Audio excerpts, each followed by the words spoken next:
ਸਤਨਾਮ ਵਾਹਿਗੁਰੂ ਸਾਹਿਬ ਜੀ।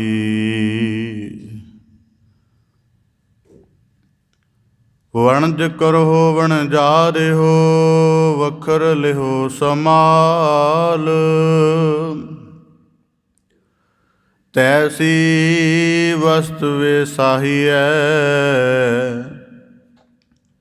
ਜੈਸੀ ਨਿਭੈ ਨਾਲ। ਅੱਗੇ ਸਾਹੋ ਸੁਜਾਨ ਹੈ, ਲੈਸੀ ਵਸਤ ਸਮਾਲ। ਭਾਈ ਰੇ ਰਾਮ ਕਹੋ ਚਿਤ ਲਾਏ, ਹਰ ਜਸ ਵਖਰ ਲੈ ਚਲੋ। ਸਹੁ ਦੇਖੈ ਪਤਿ ਆਏ, ਬੇਸੁਮਾਰ ਅਥਾਹ ਅਗਨਤ ਅਤੁਲੈ। ਜਿਉ ਬੁਲਾਵਹੁ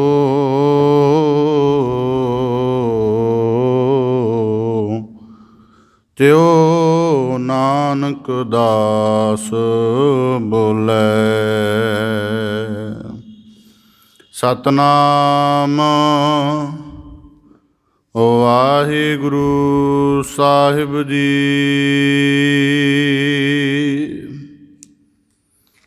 ਕਲਰ ਕੇਰੀ ਛਪੜੀ, ਆਏ ਉਲਥੇ ਹੰਝ। ਚਿੰਜੂ ਬੋੜਨ ਨਾ ਪੀਵਹੇ, ਉੱਡਣ ਸੰਧੀ ਡਹੰਜ। ਹੰਸ ਉੱਡਰ ਕੋਦਰੈ ਪਿਆ, ਲੋਕ ਵਿਡਾਰਨ ਜਾਇ। ਗਹਿਲਾ ਲੋਕ ਨ ਜਾਣਦਾ, ਹੰਸ ਨਾ ਕੋਦਰਾ ਖਾਇ। ਚੱਲ ਚੱਲ ਗਈਆਂ ਪੰਖੀਆਂ, ਜਿਨੀ ਵਸਾਏ ਤਲ। ਫਰੀਦਾ ਸਰ ਭਰਿਆ ਪੀ ਚੱਲਸੀ, ਥਕੇ ਕਵਲ ਇਕੱਲ। ਫਰੀਦਾ ਇੱਟ ਸਿਰਾਣੇ ਭੋਏ ਸਵਣ, ਕੀੜਾ ਲੜਿਓ ਮਾਸ। ਕੇਤੜਿਆ ਜੁਗ ਵਾਪਰੇ, ਇਕਤ ਪਿਆ ਪਾਸ। ਵਾਹਿਗੁਰੂ ਜੀ ਕਾ ਖਾਲਸਾ, ਵਾਹਿਗੁਰੂ ਜੀ ਕੀ ਫਤਿਹ। ਧੰਨ ਧੰਨ ਸਤਿਗੁਰੂ ਗੁਰੂ ਗਰੀਬ ਨਿਵਾਜ, ਪਤਿਤ ਪਾਵਨ ਭਗਤ ਵਛਲ। ਕਿਰਪਾ ਨਿਧ ਦਇਆ ਨਿਧ ਕਰੁਣਾ ਨਿਧ, ਕਿਰਪਾ ਨਿਧ ਸਤਿਗੁਰੂ ਸ੍ਰੀ ਗੁਰੂ ਗ੍ਰੰਥ ਸਾਹਿਬ ਜੀ ਦੀਨ ਦਇਆਲ ਪਾਤਸ਼ਾਹ। ਤਿਨਾਂ ਦੀ ਅਪਾਰ ਮਿਹਰਾਮਤ ਹੈ, ਅਥਾਹ ਬਖਸ਼ਿਸ਼ ਹੈ। ਸਤਿਗੁਰੂ ਸਾਹਿਬ ਜੀ ਨੇ ਸਾਨੂੰ ਸਭ ਨੂੰ ਆਪਣੀ ਮਿਹਰ ਭਰੀ ਨਦਰ ਕਰਕੇ ਆਪਣੀ ਪਾਵਨ ਪਵਿੱਤਰ ਮੁਬਾਰਕ ਚਰਨ ਸ਼ਰਨ ਹਜ਼ੂਰੀ ਦੇ ਅੰਤਰਗਤ ਸਤ ਸੰਗਤ ਰੂਪ ਵਿੱਚ ਜੁੜਨ ਦਾ ਅਮੋਲਕ ਅਵਸਰ ਬਖਸ਼ਿਸ਼ ਕੀਤਾ ਹੈ ਜੀ। ਆਪ ਜੀ ਬੜੇ ਸੁਭਾਗਸ਼ਾਲੀ ਹੋ ਜੋ ਸਤਿਗੁਰੂ ਕੀ ਰਹਿਮਤ ਨੂੰ ਮਾਣਦਿਆਂ ਹੋਇਆਂ ਸਤ ਸੰਗਤ ਰੂਪ ਵਿੱਚ ਸਾਧਨਾ ਕਰਕੇ ਸਤਿਗੁਰੂ ਕੀ ਰਹਿਮਤ ਦੇ ਪਾਤਰ ਬਣਨ ਦਾ ਨਿਰਮਲ ਯਤਨ ਕਰ ਰਹੇ ਹੋ ਜੀ। ਸਤਿਗੁਰੂ ਕੀ ਅਪਾਰ ਕਿਰਪਾ ਹੈ। ਭਗਤ ਸਿਰਮੌਰ ਗੰਜੇ ਸ਼ਕਰ ਬਾਬਾ ਸ਼ੇਖ ਫਰੀਦ ਸਾਹਿਬ ਜੀ, ਤਿਨਾਂ ਦੇ ਪਾਵਨ ਸ਼ਲੋਕਾਂ ਦੀ ਆਪ ਜੀ ਲੜੀਵਾਰ ਵਿਚਾਰ ਸ਼ਰਵਣ ਕਰ ਰਹੇ ਹੋ। ਪਾਵਨ ਬਾਣੀ ਦੀ ਲੜੀਵਾਰ ਵਿਚਾਰ ਦੇ ਨਾਲ ਜੁੜਨ ਦਾ, ਵਿਚਾਰ ਦੁਆਰਾ ਸ਼ਬਦ ਦੇ ਗਿਆਨਾਤਮਕ ਲਾਭ ਨੂੰ ਪ੍ਰਾਪਤ ਕਰਨ ਦਾ ਯਤਨ ਕਰਨ ਤੋਂ ਪਹਿਲਾਂ ਬੜੇ ਅਦਬ ਸਹਿਤ ਉਚਾਰਨ ਕਰੋ ਜੀ। ਸਤਨਾਮ ਸ੍ਰੀ ਵਾਹਿਗੁਰੂ ਸਾਹਿਬ ਜੀ। ਕਲਰ ਕੇਰੀ ਛੱਪੜੀ, ਆਏ ਉਲੱਥੇ ਹੰਝ। ਬਾਬਾ ਫਰੀਦ ਸਾਹਿਬ ਜੀ ਅੱਜ ਦੇ ਸ਼ਲੋਕ ਵਿੱਚ ਬਖਸ਼ਿਸ਼ ਕਰਦੇ ਫਰਮਾਉਂਦੇ ਹਨ ਕਿ ਕਲਰ ਦੇ ਨਾਲ ਭਰੀ ਹੋਈ ਛੱਪੜੀ, ਭਾਵ ਕਿ ਖਾਰੇ ਕੌੜੇ ਪਾਣੀ ਆਦਿਕ ਵਾਲੀ ਛੱਪੜੀ, ਜ਼ਿਕਰ ਕਰਦੇ ਹਨ ਆਏ ਉਲੱਥੇ ਹੰਝ। ਉੱਥੇ ਆ ਕੇ ਹੰਸ ਬੈਠ ਗਏ ਹਨ। ਚਿੰਜੂ ਬੋੜਨ ਨਾ ਪੀਵਹਿ, ਉੱਡਣ ਸੰਧੀ ਡੰਜ। ਹੰਸ ਦਾ ਕਿਸੇ ਛੱਪੜੀ ਦੇ ਕਿਨਾਰੇ ਆ ਕੇ ਬੈਠ ਜਾਣਾ। ਇੱਥੋਂ ਤੱਕ ਕਿ ਬਾਬਾ ਫਰੀਦ ਸਾਹਿਬ ਜੀ ਕਹਿੰਦੇ ਜੇ ਆ ਕੇ ਬੈਠ ਗਏ ਹਨ, ਜੇ ਕਿਤੇ ਉਹਨਾਂ ਨੇ ਆ ਕੇ ਦੇ ਵਿੱਚ ਛੱਪੜੀ ਦੇ ਵਿੱਚ ਚੁੰਝ ਵੀ ਡੁਬਾ ਲਈ ਹੈ, ਨਾ ਪੀਵਹਿ, ਅਤੇ ਉਹਨਾਂ ਦਾ ਪ੍ਰਯੋਜਨ ਛੱਪੜੀ ਦਾ ਪਾਣੀ ਪੀਣਾ ਨਹੀਂ, ਸਗੋਂ ਉਹਨਾਂ ਦੇ ਅੰਦਰ ਜਿਹੜੀ ਤੀਬਰਤਾ ਹੈ ਉਹ ਇਸ ਗੱਲ ਦੀ ਲੱਗੀ ਹੋਈ ਹੈ, ਉੱਡਣ ਸੰਧੀ ਡੰਜ, ਭਾਵ ਕਿ ਉਹ ਇਸ ਛੱਪੜੀ ਤੋਂ ਉੱਡਣ ਦੀ ਤੀਬਰ ਜਿਹੜੀ ਮਨ ਦੇ ਅੰਦਰ ਇੱਕ ਯਤਨ, ਇੱਕ ਕਿਸਮ ਦੀ ਆਸ ਰੱਖਦੇ ਹਨ। ਹੁਣ ਇਸ ਸ਼ਲੋਕ ਨੂੰ ਸ਼ਬਦ ਵਿਚਾਰ ਦੇ ਨੁਕਤੇ ਤੋਂ ਸਮਝਣ ਦਾ, ਵਿਚਾਰਨ ਦਾ ਯਤਨ ਕਰੀਏ। ਬਾਬਾ ਫਰੀਦ ਸਾਹਿਬ ਜੀ ਨੇ ਇਹ ਸ਼ਲੋਕ ਰੂਪਕ ਭਾਵ ਦੇ ਵਿੱਚ ਕਹੇ ਹਨ। ਬਾਣੀ ਦਾ ਜਿਤਨਾ ਵੀ ਬਿਆਨ ਹੈ, ਲਗਭਗ ਬਹੁਤ ਪ੍ਰਤੀਸ਼ਤ ਬਾਣੀ ਦਾ ਬਿਆਨ ਰੂਪਕ ਪੱਖ ਦੇ ਵਿੱਚ ਹੈ। ਰੂਪਕ ਪੱਖ ਦਾ ਸਰਲ ਜਿਹਾ ਭਾਵ ਇਹ ਹੁੰਦਾ ਹੈ ਕਿ ਦ੍ਰਿਸ਼ ਜਿਸ ਵੀ ਕਿਸਮ ਦਾ ਸਾਹਮਣੇ ਵਾਪਰਿਆ ਹੈ, ਜਾਂ ਸ੍ਰਿਸ਼ਟੀ ਵਿੱਚ ਜੋ ਕੁਝ ਅਸੀਂ ਦੇਖਦੇ ਹਾਂ, ਸਮਝਦੇ ਹਾਂ, ਉਸ ਨੂੰ ਬਿਆਨ ਕਰਨ ਦੇ ਲਈ ਕਿਸੇ ਨਾ ਕਿਸੇ ਪੱਖ ਦੀ ਉਦਾਹਰਣ ਲਈ ਜਾਣੀ। ਜਿਵੇਂ 12 ਮਾਹ ਦੀ ਬਾਣੀ ਪੜ੍ਹਦੇ ਹਾਂ, ਉਹਦੇ ਵਿੱਚ ਇੱਕ ਬੰਦਾ ਬੰਦਗੀ ਨਹੀਂ ਕਰਦਾ ਅਤੇ ਉਹ ਵਿਅਰਥ ਕਿਵੇਂ ਹੈ, ਇਸ ਗੱਲ ਨੂੰ ਸਮਝਾਉਣ ਦੇ ਲਈ ਇੱਕ ਉਹਦੇ ਵਿੱਚ ਵਾਕ ਆਉਂਦਾ ਹੈ, ਧੇਨ ਦੁਦੈਤੇ ਬਾਹਰੀ ਕਿਤੈ ਨ ਆਵੈ ਕਾਮ, ਕਿ ਜਿਵੇਂ ਇੱਕ ਗਊ ਦੁੱਧ ਨਹੀਂ ਦਿੰਦੀ, ਉਹ ਕਿਸੇ ਕੰਮ ਨਹੀਂ ਆ ਸਕਦੀ। ਅਤੇ ਇਸੇ ਤਰ੍ਹਾਂ ਬਾਬਾ ਫਰੀਦ ਸਾਹਿਬ ਜੀ ਅੱਜ ਦੇ ਇਸ ਸ਼ਲੋਕ ਦੁਆਰਾ, ਕਿਉਂਕਿ ਇਹਦੇ ਨਾਲ ਜਿਹੜਾ ਕੋਈ ਵਾਕ ਹੈ ਉਹ ਇੱਕ ਤਾਂ ਬੜਾ ਰੌਚਕ ਹੋ ਜਾਂਦਾ ਹੈ, ਇੱਕ ਉਹਦੇ ਅੰਦਰ ਅਰਥ ਦੀ ਭਰਪੂਰਤਾ ਵਿਸ਼ਾਲ ਹੋ ਜਾਂਦੀ ਹੈ। ਹੁਣ ਬਾਬਾ ਫਰੀਦ ਸਾਹਿਬ ਜੀ ਨੇ ਇਸ ਰੂਪਕ ਦੁਆਰਾ ਸਾਨੂੰ ਇਹ ਸਮਝਾਉਣ ਦਾ ਯਤਨ ਕੀਤਾ ਹੈ, ਬਖਸ਼ਿਸ਼ ਕੀਤੀ ਹੈ, ਕਲਰ ਕੇਰੀ ਛੱਪੜੀ। ਹੁਣ ਕਲਰ ਦਾ ਭਾਵ ਇਹ ਹੈ ਕਿ ਜਿਹੜੀ ਕੋਈ ਬਹੁਤ ਹੀ ਲਾਹੇਵੰਦ ਨਹੀਂ ਹੈ, ਜਿਹੜੀ ਖਾਰੀ ਹੈ, ਜਿਹਦੇ ਵਿੱਚ ਕੁਝ ਕੁੜੱਤਣ ਹੈ, ਕੌੜਾਪਨ ਹੈ। ਬਾਬਾ ਫਰੀਦ ਸਾਹਿਬ ਜੀ ਨੇ ਇਸ ਰੂਪਕ ਦੁਆਰਾ ਕਿਹਾ ਕਿ ਸੰਸਾਰ ਦਾ ਜਿਤਨਾ ਵੀ ਪ੍ਰਭਾਵ ਹੈ, ਜਿਤਨਾ ਵੀ ਸਿਲਸਿਲਾ ਹੈ, ਇਹ ਕਲਰ ਵਰਗਾ ਹੈ। ਜਿਵੇਂ ਕਲਰੀ ਜ਼ਮੀਨ ਦੇ ਵਿੱਚ ਖੇਤੀ ਨਹੀਂ ਹੁੰਦੀ, ਕਲਰੀ ਜ਼ਮੀਨ ਦੇ ਵਿੱਚ ਕੋਈ ਚੰਗੀ ਫਸਲ ਨਹੀਂ ਹੋ ਸਕਦੀ। ਇਸੇ ਤਰ੍ਹਾਂ ਇਸ ਸੰਸਾਰ ਦਾ ਭਾਵ ਇਹ ਹੈ ਕਿ ਇਸ ਸੰਸਾਰ ਦਾ ਇੱਕ ਪ੍ਰਭਾਵ ਹੈ ਕਿ ਇਹਦੇ ਵਿੱਚ ਔਗਣਾਂ ਦੀ, ਵਿਕਾਰਾਂ ਦੀ, ਜਾਂ ਬਾਹਰ ਮੁਖਤਾ ਦੇ ਜਿਤਨੇ ਕਰਮ ਹਨ ਉਹਨਾਂ ਦੀ ਭਰਮਾਰ ਰਹਿੰਦੀ ਹੈ। ਅਤੇ ਬਾਬਾ ਫਰੀਦ ਸਾਹਿਬ ਜੀ ਕਹਿੰਦੇ ਸੰਸਾਰ ਰੂਪ ਛੱਪੜੀ 'ਤੇ ਆਏ ਉਲੱਥੇ ਹੰਝ। ਹੁਣ ਜੇ ਕਊਏ ਕਿਹਾ ਜਾਂਦਾ ਤਾਂ ਕੁਦਰਤੀ ਕਿਹਾ ਜਾਣਾ ਸੀ ਸੰਸਾਰੀ ਪੁਰਖ ਹੈ ਉਹਦਾ ਅਰਥ, ਕਿਉਂਕਿ ਸਾਡੀਆਂ ਸੰਸਾਰੀ ਕਿਸਮ ਦੀਆਂ ਵਾਸਨਾਵਾਂ ਨੇ, ਪਦਾਰਥ ਵੀ ਸੰਸਾਰੀ ਕਿਸਮ ਦੇ ਨੇ। ਤਾਂ ਬਾਬਾ ਫਰੀਦ ਸਾਹਿਬ ਜੀ ਨੇ ਸ਼ਬਦ ਵਰਤਿਆ ਹੰਝ, ਹੰਸ ਮਤਲਬ। ਅਤੇ ਹੰਸ ਦਾ ਭਾਵ ਹੈ ਕਿ ਜਿਹਦੇ ਕੋਲੋਂ ਉੱਤਮਤਾ ਹੈ, ਜਿਹਦਾ ਵੇਸ ਉਜਲਾ ਹੈ, ਜਿਹਦੀ ਖੁਰਾਕ ਉੱਤਮ ਹੈ, ਜਿਹਦਾ ਨਿਵਾਸ ਉੱਤਮ ਹੈ। ਤਾਂ ਬਾਬਾ ਫਰੀਦ ਸਾਹਿਬ ਜੀ ਕਹਿੰਦੇ ਸੰਸਾਰ ਰੂਪ ਕਲਰ ਦੀ ਛੱਪੜੀ ਦੇ ਕੰਢੇ ਆ ਕੇ ਸੰਤ ਰੂਪ ਹੰਸ ਬੈਠੇ ਹਨ। ਕਹਿੰਦੇ ਇਸ ਗੱਲ ਨੂੰ ਦੇਖ ਕੇ ਸੰਸਾਰ ਦੇ ਲੋਕ ਹੈਰਾਨ ਹਨ। ਚਿੰਜੂ ਬੋੜਨ ਨਾ ਪੀਵਹਿ, ਕਹਿੰਦੇ ਹੁਣ ਇੱਕ ਪਾਸੇ ਸੰਸਾਰੀ ਪੁਰਖ ਹਨ ਜਿਨ੍ਹਾਂ ਦੇ ਜੀਵਨ 'ਚ ਕੋਈ ਗੁਣ ਨਹੀਂ ਹੈ, ਉਹ ਵਿਕਾਰਾਂ ਦੇ ਨਾਲ, ਪਾਪ ਦੇ ਨਾਲ, ਅਮਾਨਵੀ ਕਾਰਿਆਂ ਦੇ ਨਾਲ ਭਰੇ ਹੋਏ ਨੇ। ਉਹਨਾਂ ਦੇ ਵਿੱਚ ਆ ਕੇ ਹੀ ਸੰਤ ਨੇ ਆਪਣਾ ਨਿਵਾਸ ਬਣਾ ਲਿਆ, ਕਿਸੇ ਉੱਤਮ ਫਕੀਰ ਦਰਵੇਸ਼ ਨੇ ਆਪਣਾ ਮੁਕਾਮ ਬਣਾ ਲਿਆ। ਅਤੇ ਬਾਬਾ ਫਰੀਦ ਸਾਹਿਬ ਜੀ ਕਹਿੰਦੇ ਲੋਕਾਂ ਨੂੰ ਹੈਰਾਨਗੀ ਹੈ ਕਿ ਇੱਕ ਸੰਤ ਦੁਸ਼ਟਾਂ ਦੇ ਸੰਗ ਕਿਉਂ ਰਹਿ ਰਿਹਾ ਹੈ। ਇੱਕ ਸੰਤ ਜਿਹਨੂੰ ਪਵਿੱਤਰ ਕਿਹਾ ਜਾਂਦਾ ਹੈ, ਉਹ ਮਾੜੇ ਪੁਰਖਾਂ ਦੇ ਨਾਲ ਕਿਉਂ ਵਿਚਰਿਆ, ਜਾਂ ਉਹਨਾਂ ਦੇ ਵਿੱਚ ਆ ਕੇ ਉਹਦੇ ਬਹਿਣ ਦਾ ਪ੍ਰਯੋਜਨ ਕੀ ਹੈ। ਤਾਂ ਬਾਬਾ ਫਰੀਦ ਸਾਹਿਬ ਜੀ ਕਹਿੰਦੇ, ਚਿੰਜੂ ਬੋੜਨ ਨਾ ਪੀਵਹੇ। ਜੇ ਕਿਤੇ ਉਹ ਜਿਵੇਂ ਹੰਸ ਛੱਪੜੀ ਦੇ ਵਿੱਚ ਚੁੰਝ ਡਬਾਉਂਦਾ ਹੈ, ਜੇ ਕਿਤੇ ਉੱਤਮ ਨਿਰਮਲ ਅਵਸਥਾ ਵਾਲਾ ਸੰਤ ਸੰਸਾਰੀ ਪੁਰਖਾਂ ਨੂੰ ਡੀਲ ਕਰਦਿਆਂ ਹੋਇਆਂ ਉਹਨਾਂ ਨਾਲ ਵਿਵਹਾਰ ਕਰਦਾ ਹੈ, ਉਹਨਾਂ ਨਾਲ ਗੱਲਬਾਤ ਕਰਦਾ ਹੈ, ਤਾਂ ਬਾਬਾ ਫਰੀਦ ਸਾਹਿਬ ਜੀ ਕਹਿੰਦੇ ਨਾ ਪੀਵਹੇ। ਇਹਦਾ ਮਤਲਬ ਨਹੀਂ ਕਿ ਕਿਸੇ ਸੰਸਾਰੀ ਦੇ ਘਰ ਬੈਠ ਕੇ ਕੋਈ ਸੰਤ ਬੈਠ ਗਿਆ ਤਾਂ ਉਹ ਕਿਸੇ ਵਿਕਾਰੀ ਜਾਂ ਮਾਇਆਵੀ ਕਰਮਾਂ ਦੀਆਂ ਗੱਲਾਂ ਕਰ ਰਿਹਾ ਜਾਂ ਉਵੇਂ ਦੀ ਚੇਸ਼ਟਾ ਕਰ ਰਿਹਾ। ਬਾਬਾ ਫਰੀਦ ਸਾਹਿਬ ਜੀ ਕਹਿੰਦੇ ਉੱਡਣ ਸੰਧੀ ਡੰਜ ਨਾ ਪੀਵਹੇ। ਪਹਿਲੀ ਗੱਲ, ਉਹਦਾ ਵਿਸ਼ਾ ਨਹੀਂ ਕਿ ਜਿਵੇਂ ਦਾ ਸੰਸਾਰੀ ਜੀਵਨ ਜਿਉਂਦੇ ਹਨ। ਦੂਜਾ, ਉਹਦੇ ਜੀਵਨ ਦਾ ਮਕਸਦ ਹੈ, ਪਰਮ ਮਕਸਦ ਹੈ ਉੱਡਣ ਸੰਧੀ ਡੰਜ। ਹੁਣ ਇਸ ਸ਼ਲੋਕ ਦਾ ਨੁਕਤਾ ਨਿਗਾਹ ਤੋਂ ਬੜਾ ਵਿਸਥਾਰ ਬਣਦਾ ਹੈ। ਬਾਬਾ ਫਰੀਦ ਸਾਹਿਬ ਜੀ ਨੇ ਕਿਹਾ ਕਿ ਕੱਲਰ ਕੇਰੀ ਛੱਪੜੀ, ਇਹ ਸੰਸਾਰ ਨੇ ਉੱਤਮਤਾ ਦੇ ਵੱਲ ਜਾਣਾ ਨਹੀਂ। ਸੰਸਾਰ ਨੇ ਧਰਮ ਦੇ ਪਰਮਾਰਥ ਦੇ ਰਸਤੇ ਨੂੰ ਪੂਰੀ ਸ਼ਿੱਦਤ ਦੇ ਨਾਲ ਪਕੜਨਾ ਨਹੀਂ। ਸੰਸਾਰ ਨੇ ਕੇਵਲ ਧਰਮ ਦੀ ਵਰਤੋਂ ਨੂੰ ਆਪਣੇ ਮਤਲਬ ਤੱਕ ਮਹਦੂਦ ਰੱਖਣਾ ਹੈ, ਅਤੇ ਕੁਦਰਤੀ ਸੰਸਾਰ ਦੀ ਮਾਇਆਵੀ ਮੱਤ ਹੋਣ ਕਰਕੇ ਇਹ ਸਦਾ ਅਵਗੁਣਾਂ ਵੱਲ ਭੱਜਦੀ ਹੈ।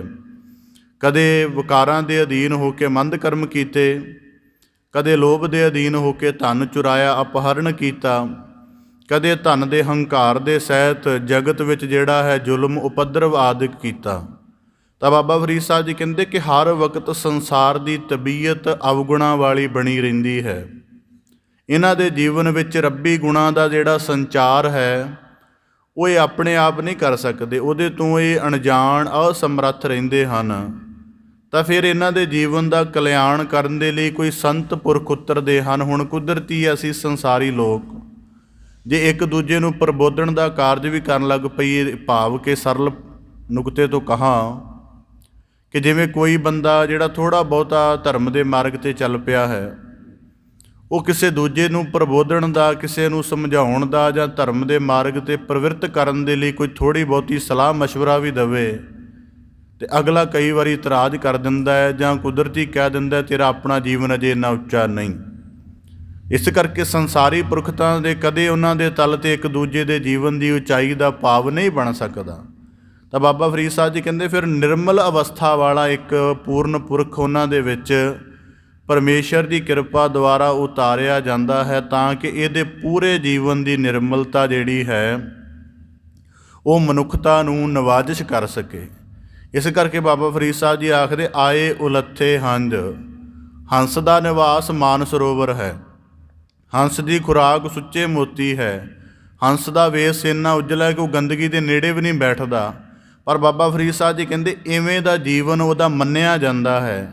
ਇਸ ਤਰ੍ਹਾਂ ਦਾ ਸੰਤਾਂ ਦਾ ਜੀਵਨ ਹੋਣ ਦੇ ਬਾਵਜੂਦ ਵੀ ਉਹ ਜੇ ਅਸਾਧ ਸੰਸਾਰੀਆਂ ਦੇ ਜਾਂ ਅਵਗੁਣ ਵਾਲੇ ਮਨੁੱਖਾਂ ਦੇ ਪਾਸ ਬੈਠੇ ਹਨ, ਤਾਂ ਬਾਬਾ ਫਰੀਦ ਸਾਹਿਬ ਜੀ ਕਹਿੰਦੇ ਉਹਨਾਂ ਦਾ ਮਤਲਬ ਇਹ ਨਹੀਂ ਕਿ ਉਹ ਕਿਸੇ ਤਰ੍ਹਾਂ ਦਾ ਸੰਸਾਰੀ ਜਾਂ ਵਿਕਾਰੀ ਰਸ ਲੈਣ ਲਈ ਬੈਠੇ ਹਨ।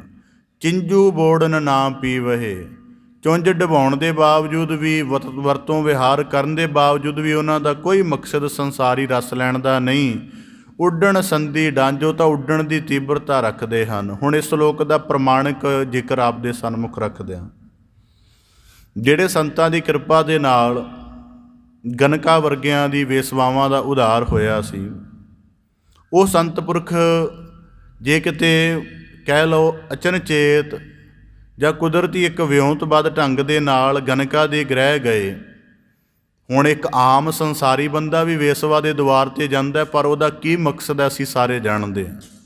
ਇੱਕ ਸੰਤ ਪੁਰਖ ਗਿਆ, ਹੁਣ ਸੰਤ ਪੁਰਖ ਦੇ ਜਾਣ ਨੂੰ ਦੇਖ ਕੇ ਸਾਡੇ ਵਰਗੇ ਨਿਮਨ ਮੱਤ ਵਾਲੇ, ਸੀਮਤ ਸੋਚ ਵਾਲੇ ਲੋਕ ਸਮਝਣਗੇ ਕਿ ਸ਼ਾਇਦ ਸੰਤ ਨੇ ਬਾਹਰੋਂ ਦਿਖਾਵਾ ਹੀ ਇੰਜ ਦਾ ਬਣਾਇਆ ਹੋਇਆ ਹੈ, ਪਰ ਇਹਦੇ ਆਪਣੇ ਅੰਦਰ ਜੀਵਨ 'ਚ ਅਜੇ ਵਿਕਾਰਾਂ ਦੀਆਂ ਲਹਿਰਾਂ ਚੱਲ ਰਹੀਆਂ ਨੇ।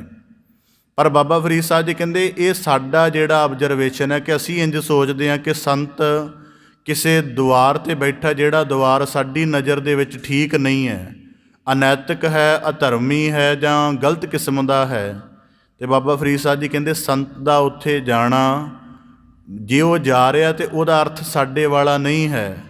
ਉਹ ਉੱਥੇ ਆਪਣੇ ਜੀਵਨ ਦੀ ਪਵਿੱਤਰਤਾ ਦਾ ਅੰਸ਼ ਛੱਡਣ ਜਾ ਰਿਹਾ ਹੈ। ਸੰਤ ਪੁਰਖ ਕੁਦਰਤੀ ਗਨਕਾ ਦੇ ਗ੍ਰਹਿ ਗਏ। ਉਹਨਾਂ ਦੇ ਰੂਪ ਨੂੰ ਦੇਖ ਕੇ ਹੁਣ ਗਨਕਾ ਦੇ ਪਾਸ ਰੋਜ਼ਾਨਾ ਹਜ਼ਾਰਾਂ ਆਦਮੀ ਆਉਂਦੇ ਨੇ, ਸੈਂਕੜੇ ਮਨੁੱਖ ਆਉਂਦੇ ਨੇ। ਉਹ ਸਾਰੇ ਦਿਨ ਬ ਦਿਨ ਉਹਦੀ ਕਾਮ ਵਾਸਨਾ ਦੀ ਪ੍ਰਵਿਰਤੀ ਵਿੱਚ ਵਾਧਾ ਕਰਦੇ ਜਾਂਦੇ ਹਨ। ਅੱਜ ਸੰਤ ਪੁਰਖ ਉਹਦੇ ਦੁਆਰ 'ਤੇ ਆਇਆ ਹੈ ਅਤੇ ਸੰਤ ਪੁਰਖ ਦੇ ਪ੍ਰਭਾਵ ਨੂੰ ਦੇਖ ਕੇ ਗਨਕਾ ਨੂੰ ਪਾਪ ਕਰਮ ਦਾ ਖਿਆਲ ਨਹੀਂ ਆਇਆ। ਜਿਹੜਾ ਉਹਨੂੰ ਕਿਸੇ ਤਰ੍ਹਾਂ ਦਾ ਪਾਪ ਕਰਮ ਦਾ ਖਿਆਲ ਨਹੀਂ ਆਇਆ। ਉਹਨਾਂ ਦੇ ਚਿਹਰੇ ਵੱਲ, ਉਹਨਾਂ ਦੇ ਜੀਵਨ ਦੇ ਪ੍ਰਭਾਵ ਵੱਲ ਦੇਖ ਦੇਖ ਕੇ ਉਹਦਾ ਹਿਰਦਾ ਇੰਨਾ ਪਵਿੱਤਰ ਹੋ ਗਿਆ ਕਿ ਉਸ ਦਿਨ ਉਹ ਜਿਹੜਾ ਕੁਦਰਤੀ ਰੋਜ਼ਾਨਾ ਆਪਣੇ ਜੀਵਨ ਨਿਰਬਾਹ ਵਜੋਂ ਮੰਦ ਕਰਮ ਕਰਦੀ ਸੀ, ਉਹਦਾ ਖਿਆਲ ਨਾ ਆਇਆ। ਪਵਿੱਤਰ ਹਿਰਦੇ ਦੇ ਵਿੱਚੋਂ ਫਿਰ ਉਹਦੇ ਅੰਦਰ ਸੇਵਾ ਕਰਨ ਦਾ ਖਿਆਲ ਪੈਦਾ ਆਇਆ ਕਿ ਚਲੋ ਅੱਜ ਸੇਵਾ ਕੀਤੀ ਜਾਵੇ। ਸੇਵਾ ਕਰਦੀ ਰਹੀ।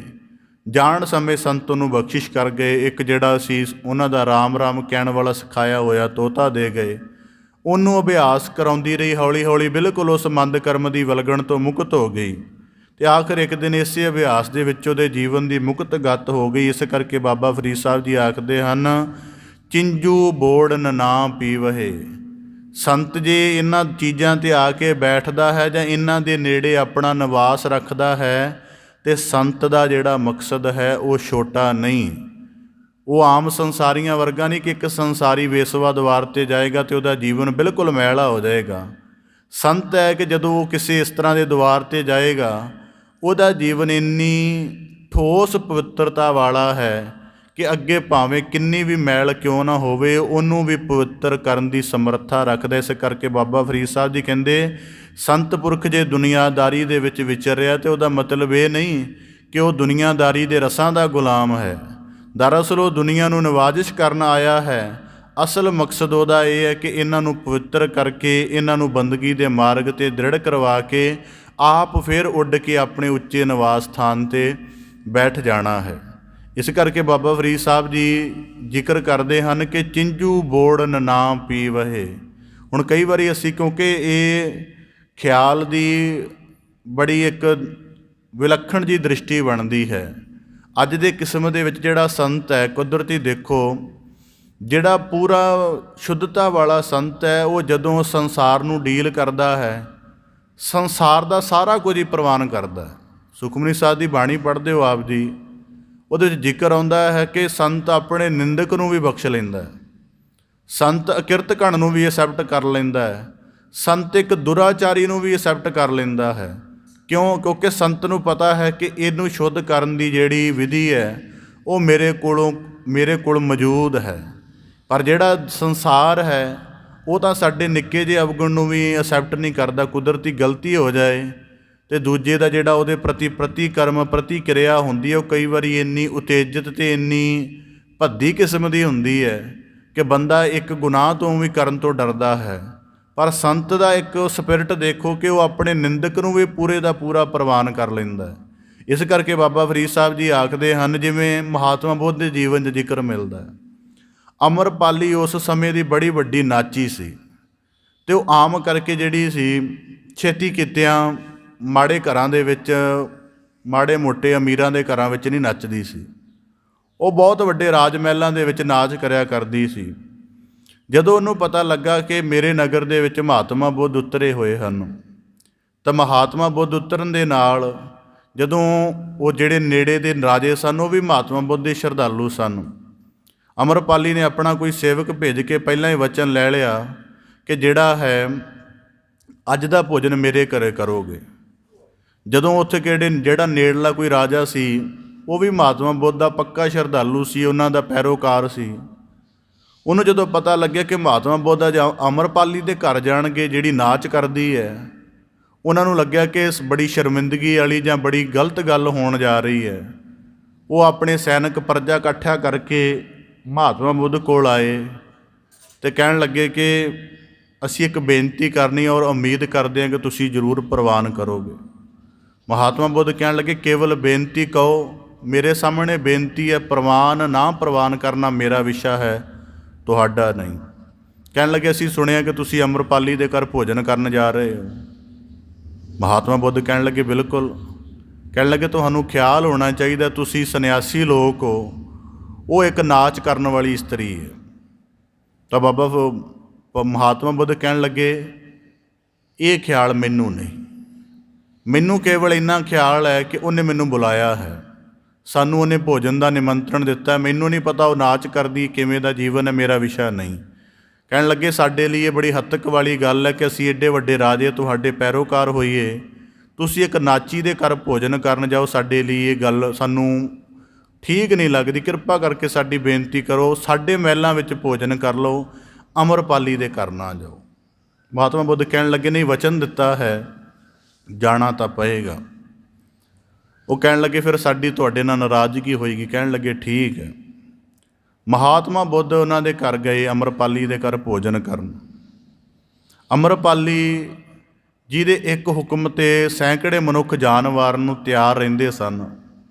ਜਦੋਂ ਮਹਾਤਮਾ ਬੁੱਧ ਗਏ, ਉਹਨੇ ਨਮਸਕਾਰ ਕੀਤੀ, ਖੁਦ ਸਾਰੀ ਭੋਜਨ ਦੀ ਸੇਵਾ ਕੀਤੀ।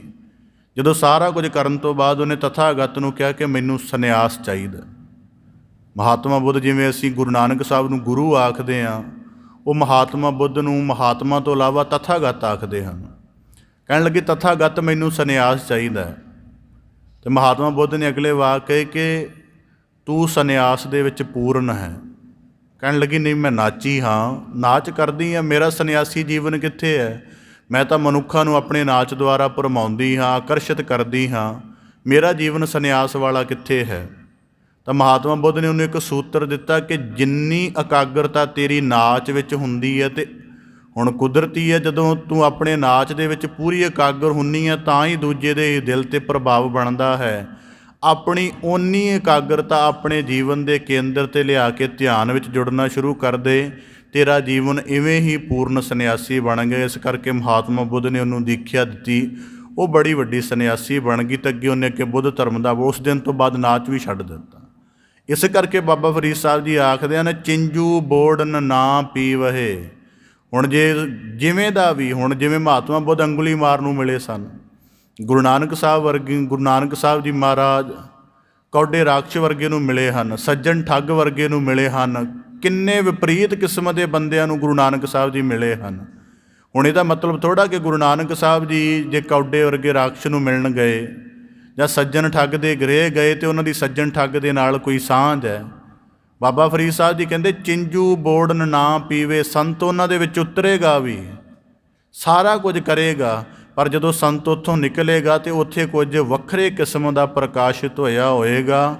ਚਿੰਜੂ ਬੋੜਨ ਨਾ ਪੀਵੇ। ਇਹ ਹੋ ਸਕਦਾ ਕਿ ਹੰਸ ਜਿਹੜਾ ਛੱਪੜੀ ਦੇ ਵਿੱਚ ਚੁੰਝ ਵੀ ਡੋਬ ਦੇਵੇ, ਪਰ ਕਹਿੰਦੇ ਉਹ ਕੇਵਲ ਦੇਖੇਗਾ, ਪੀਣਾ ਨਹੀਂ ਚਾਹੇਗਾ।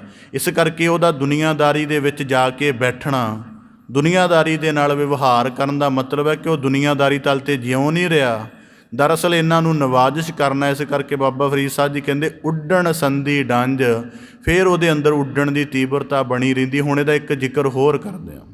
ਵਰਤਮਾਨ ਸਮੇਂ 'ਚ ਜਿੰਨੇ ਸਾਧ ਜਾਂ ਸੰਤ ਟਾਈਟਲ ਦੇ ਹੇਠ ਬੰਦੇ ਤੁਹਾਨੂੰ ਪੰਜਾਬ 'ਚ ਮਿਲਣਗੇ, ਉਹਨਾਂ ਦੇ ਜੀਵਨ ਦਾ ਇੱਕ ਨਾ ਕੁਦਰਤੀ ਹੈ, ਅਸੀਂ ਗ੍ਰਸਤੀਆਂ ਦੇ ਘਰ ਨਹੀਂ ਜਾਂਦੇ, ਉਹ ਸਾਡੇ ਡੇਰੇ 'ਚ ਆ ਜਾਣ।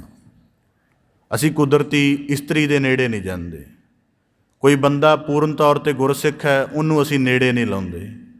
ਕੋਈ ਬੰਦਾ ਕਿਸੇ ਹੋਰ ਤਰ੍ਹਾਂ ਦਾ ਜੀਵਨ ਜਿਉਂ ਰਿਹਾ, ਕੁਦਰਤੀ ਉਹ ਧਰਮ ਵਿੱਚ ਵਿਸ਼ਵਾਸ ਨਹੀਂ ਰੱਖਦਾ, ਅਸੀਂ ਉਹਨੂੰ ਨੇੜੇ ਨਹੀਂ ਲਾਉਂਦੇ। ਇਸ ਤਰ੍ਹਾਂ ਦੇ ਤੁਹਾਨੂੰ ਅੱਜ ਕੱਲ੍ਹ ਮਿਲ ਜਾਣਗੇ। ਕਦੇ ਵੀ ਕਿਸੇ ਥਾਂ ਦਾ ਵਿਸ਼ਲੇਸ਼ਣ ਕਰ ਲੈਣਾ, ਉਹ ਕੁਦਰਤੀ ਆ 5-6 ਚੀਜ਼ਾਂ ਮਿਲ ਜਾਣਗੇ। ਇਸਤਰੀ ਨੇੜੇ ਨਹੀਂ ਆਉਣ ਦੇਣਗੇ, ਮੋਨਾ ਬੰਦਾ ਨਹੀਂ ਨੇੜੇ ਆਉਣ ਦੇਣਗੇ, ਹੋਰ ਬੜੇ ਤਰ੍ਹਾਂ ਦੇ ਉਹਨਾਂ ਨੇ ਬਣਾਏ ਹੁੰਦੇ। ਹੁਣ ਕੁਦਰਤੀ ਇਹ ਕਿਉਂ ਨਹੀਂ ਆਉਣ ਦਿੰਦੇ? ਸਾਨੂੰ ਲੱਗਦਾ ਕਿ ਸੰਤ ਪੁਰਖ ਬੜਾ ਪਵਿੱਤਰ ਹੈ ਤਾਂ ਨਹੀਂ ਨੇੜੇ ਆਉਣ ਦਿੰਦਾ, ਪਰ ਇਹ ਗੱਲਾਂ ਕਰਨ ਦਾ ਮਤਲਬ ਇਹ ਹੈ ਕਿ ਉਹਦੇ ਆਪਣੇ ਜੀਵਨ 'ਚ ਕਿਤੇ ਅਪਵਿੱਤਰਤਾ ਟਿਕੀ ਹੈ। ਉਹਨੂੰ ਪਤਾ ਹੈ ਕਿ ਇਸਤਰੀ ਆਏਗੀ, ਆਪਣੇ ਅੰਦਰ ਕਿਤੇ ਅਜੇ ਸੰਜਮੀ ਪੱਖ ਤੋਂ ਕੱਚਿਆਈ ਹੈ ਕਿ ਕਿਤੇ ਮੇਰੇ ਇੰਦਰੀਆਂ ਦਾ ਆਸਣ ਨਾ ਡੋਲ ਜਾਏ। ਕੋਈ ਪਤਿਤ ਮਨੁੱਖ ਨੇੜੇ ਆ ਗਿਆ, ਹੋ ਸਕਦਾ ਮੇਰੇ ਜੀਵਨ 'ਚ ਉਹਦਾ ਪ੍ਰਭਾਵ ਬਣ ਜੇ ਅਤੇ ਮੈਂ ਸੰਤਾਈ ਦੇ ਬਣੇ ਹੋਏ ਭਰਮ ਤੋਂ ਹੇਠਾਂ ਨਾ ਚਲਿਆ ਜਾਵਾਂ। ਇਸ ਕਰਕੇ ਦੂਰੀ ਬਣਾਉਂਦੇ ਨੇ। ਮੇਰੇ ਕਿਸੇ ਨਿਕਟਵਰਤੀ ਨੇ ਕਿਸੇ ਸਮੇਂ ਕਿਸੇ ਦਾ ਜ਼ਿਕਰ ਕੀਤਾ, ਕਹਿਣ ਲੱਗਾ ਜੀ ਉਹ ਇੰਝ ਦੂਰੀ ਬਣਾਉਂਦੇ ਨੇ। ਮੈਂ ਕਿਹਾ ਇਹ ਉਹ ਤੁਹਾਨੂੰ ਲੱਗਦਾ ਹੈ ਕਿ ਉਹ ਆਪਣੀ ਪਵਿੱਤਰਤਾ ਦਾ ਪ੍ਰਗਟਾਵਾ ਕਰ ਰਿਹਾ ਹੈ, ਪਰ ਇਹਨਾਂ ਗੱਲਾਂ ਦੁਆਰਾ ਦੱਸ ਰਿਹਾ ਕਿ ਉਹ ਕੱਚਾ ਹੈ, ਕਿਉਂਕਿ ਉਹਨੂੰ ਡਰ ਲੱਗਦਾ ਹੈ। ਉਹਨੇ ਪਹਿਲਾਂ ਹੀ ਸੇਫਨੈਸ ਬਣਾਉਣ ਦੇ ਲਈ ਐਵੇਂ ਦੀ ਹਰਡਲ 'ਚ ਖੜੀਆਂ ਕਰ ਲਈਆਂ ਨੇ ਕਿ ਮੇਰੇ ਨੇੜੇ ਨਾ ਆਵੇ। ਕੋਈ ਕਿੰਨਾ ਕੱਚਾ ਹੋਏਗਾ ਜਿਹੜਾ ਕਿਸੇ ਮਨੁੱਖ ਦੇ ਨੇੜੇ ਆਉਣ ਤੋਂ ਡਰ ਰਿਹਾ ਹੈ। ਅਤੇ ਬਾਬਾ ਫਰੀਦ ਸਾਹਿਬ ਜੀ ਕਹਿੰਦੇ ਪੂਰਨ ਸੰਤ ਕਦੇ ਦੁਨੀਆ ਤੋਂ ਪਰੇ ਹੋ ਕੇ ਨਹੀਂ ਬਹਿੰਦਾ। ਗੁਰੂ ਨਾਨਕ ਸਾਹਿਬ ਜੀ ਦਾ ਸਾਰਾ ਜੀਵਨ ਦਾ ਭ੍ਰਮਣ ਹੈ ਕਿਤੇ ਨਹੀਂ ਉਹ ਕਿਹਾ ਕਿ ਇਕੱਲੇ ਹੋ ਕੇ ਬਹਿ ਜਾਈਏ ਜਾਂ ਇਹਨਾਂ ਤੋਂ ਦੂਰੀ ਬਣਾ ਲਈਏ। ਜਿਹੜੇ ਲੋਕਾਂ ਨੇ ਕਿਹਾ ਜੀ, ਇੱਕ ਨਗਰ 'ਚ ਗਏ, ਉਹਨਾਂ ਨੇ ਬੜੀ ਮੰਦੇ ਭਲੇ ਵਾਕ ਕੇ ਬਹਿਣ ਨਹੀਂ ਦਿੱਤਾ ਨਗਰ ਦੇ ਵਿੱਚ, ਕਹਿੰਦੇ ਉੱਠ ਕੇ ਅੱਗੇ ਚਲੇ ਜਾਓ। ਗੁਰੂ ਨਾਨਕ ਸਾਹਿਬ ਜੀ ਚਲੇ ਗਏ, ਦੂਜੇ ਨਗਰ ਜਾ ਕੇ ਸੇਵਾ ਕੀਤੀ, ਉਹਨਾਂ ਨੂੰ ਕਿਹਾ ਕਿ ਤੁਸੀਂ ਇੱਥੋਂ ਉੱਠ ਕੇ ਤੁਸੀਂ ਗਾਂਹ ਕਿਤੇ ਚਲੇ ਜਾਓ। ਭਾਈ ਮਰਦਾਨਾ ਜੀ ਕਹਿਣ ਲੱਗੇ ਇਹ ਕੀ ਰਮਜ ਹੈ? ਤਾਂ ਸਤਿਗੁਰੂ ਗੁਰੂ ਨਾਨਕ ਸਾਹਿਬ ਜੀ ਨੇ ਕਿਹਾ ਕਿ ਧਰਤੀ 'ਤੇ ਜੇ ਧਰਮ ਫੈਲਾਉਣਾ ਹੈ ਤਾਂ ਧਰਮੀਆਂ ਨੂੰ ਫੈਲਣਾ ਪਏਗਾ। ਜੇ ਧਰਮੀ ਕਲੋਜ਼ ਹੋ ਕੇ ਇੱਕ ਜਗ੍ਹਾ ਥਿਰ ਹੋ ਕੇ ਬੈਠ ਗਿਆ ਤੇ ਧਰਮ ਨਹੀਂ ਹੋਏਗਾ। ਇਸ ਕਰਕੇ ਉਹ ਸੰਤ ਨੇ ਜਿਹਨੇ ਆਪਣਾ ਨਿਵਾਸ ਇੱਕ ਸੰਕੁਚਿਤ ਥਾਂ 'ਤੇ ਬਣਾ ਲਿਆ ਹੈ ਤੇ ਆਪਣੇ ਜੀਵਨ ਦਾ ਭ੍ਰਮਣ ਰੋਕ ਦਿੱਤਾ ਹੈ। ਇਸ ਕਰਕੇ ਬਾਬਾ ਫਰੀਦ ਸਾਹਿਬ ਜੀ ਆਖਦੇ ਹਨ, ਚਿੰਜੂ ਬੋੜਨ ਨਾ ਪੀਵਹੇ ਉੱਡਣ ਸੰਧੀ ਡੰਜ। ਉਹ ਜੇ ਅੱਜ ਕੋਈ ਸੰਤ ਕਿਸੇ ਸੰਗ ਬੈਠਾ ਹੋਇਆ ਹੈ ਤਾਂ ਬਾਬਾ ਫਰੀਦ ਸਾਹਿਬ ਜੀ ਕਹਿੰਦੇ ਉਹਦਾ ਮਨਸ਼ਾ ਦੁਨੀਆ ਵਾਲਾ ਨਹੀਂ ਹੈ। ਇਸ ਕਰਕੇ ਉੱਡਣ ਸੰਧੀ ਡੰਜ, ਉਹ ਤਾਂ ਇਹਨਾਂ ਨੂੰ ਨਿਵਾਜਿਸ਼ ਕਰਕੇ, ਇਹਨਾਂ ਦੇ ਵਿੱਚ ਪਵਿੱਤਰਤਾ ਦਾ ਸੰਚਾਰ ਕਰਕੇ ਫਿਰ ਖੁਦ ਉੱਡ ਜਾਣ ਵਾਲਾ ਹੈ। ਹੰਸ ਉੱਡਰ ਕੋਧਰੈ ਪਿਆ ਲੋਕ ਵਿਡਾਰਨ ਜਾਏ। ਹੁਣ ਬਾਬਾ ਫਰੀਦ ਸਾਹਿਬ ਜੀ ਅਗਲੇ ਸਲੋਕ ਵਿੱਚ ਵੀ ਇਸੇ ਤਰ੍ਹਾਂ ਦਾ ਭਾਵ ਬਖਸ਼ਿਸ਼ ਕਰਦੇ ਹਨ ਕਿ ਹੰਸ ਉੱਡ ਕੇ ਕੋਧਰੇ ਦੇ ਖੇਤ ਵਿੱਚ, ਜਿਹੜਾ ਕੋਧਰਾ ਇੱਕ ਅਨਾਜ ਹੁੰਦਾ, ਉਸ ਖੇਤ ਦੇ ਵਿੱਚ ਜਾ ਕੇ ਬੈਠ ਪਿਆ। ਅਤੇ ਕਹਿੰਦੇ ਜਿਹੜੇ ਸੰਸਾਰ ਦੇ ਜਿਹਦਾ ਕੋਧਰੇ ਦਾ ਖੇਤ ਸੀ ਉਹ ਉਹਨਾਂ ਨੂੰ ਉਡਾਉਣ ਆਇਆ। ਕਹਿੰਦੇ ਪਰ ਉਹ ਇਸ ਗੱਲ ਤੋਂ, ਉਹ ਇਸ ਕਰਕੇ ਉਡਾਉਣ ਆਇਆ ਕਿ ਹੰਸ ਕਿਤੇ ਮੇਰਾ ਕੋਧਰੇ ਦਾ ਅਨਾਜ ਨਾ ਖਾ ਲਵੇ। ਲੋਕ ਵਿਡਾਰਨ ਜਾਏ, ਕਹਿੰਦੇ ਉਡਾਉਣ ਆਉਂਦੇ ਹਨ, ਬਹਿਣ ਨਹੀਂ ਦਿੰਦੇ ਕੋਧਰੇ ਦੇ ਖੇਤ ਵਿੱਚ। ਪਰ ਬਾਬਾ ਫਰੀਦ ਸਾਹਿਬ ਜੀ ਕਹਿੰਦੇ ਗਹਿਲਾ ਲੋਕ ਨਾ ਜਾਣਈ, ਜਾਣਦਾ ਹੰਸ ਨਾ ਕੋਧਰਾ ਖਾਏ। ਕਹਿੰਦੇ ਅਣਜਾਣ ਲੋਕ, ਸੀਮਤ ਸੋਚ ਦੇ ਲੋਕ ਇਹ ਗੱਲ ਨਹੀਂ ਜਾਣ ਸਕਦੇ ਕਿ ਹੰਸ ਭਾਵੇਂ ਕੋਧਰੇ ਦੇ ਖੇਤ ਵਿੱਚ 10 ਦਿਨ ਬੈਠਾ ਰਵੇ, ਪਰ ਹੰਸ ਦੀ ਇਹ ਖੁਰਾਕ ਨਹੀਂ, ਉਹਨੇ ਕਦੀ ਕੋਧਰਾ ਨਹੀਂ ਖਾਣਾ। ਕਹਿੰਦੇ ਇਹਨਾਂ ਨੂੰ ਭੁਲੇਖਾ ਕਿ ਹੰਸ ਕੋਧਰਾ ਖਾ ਲਏਗਾ। ਹੁਣ ਕੁਦਰਤੀ ਇਹ ਜ਼ਿਕਰ ਥੋੜ੍ਹੇ ਸਾਨੂੰ ਪੁਰਾਣੇ ਸਮੇਂ ਦੀ ਯਾਦ ਵੀ ਦਿਵਾਉਂਦੇ ਹਨ। ਹੁਣ ਤਾਂ ਇੱਕੋ ਕਿਸਮ ਦਾ ਅਨਾਜ ਸਾਡੇ ਭੋਜਨ ਦੀ ਕਿਰਿਆ ਵਿੱਚ ਭਾਰੂ ਹੈ।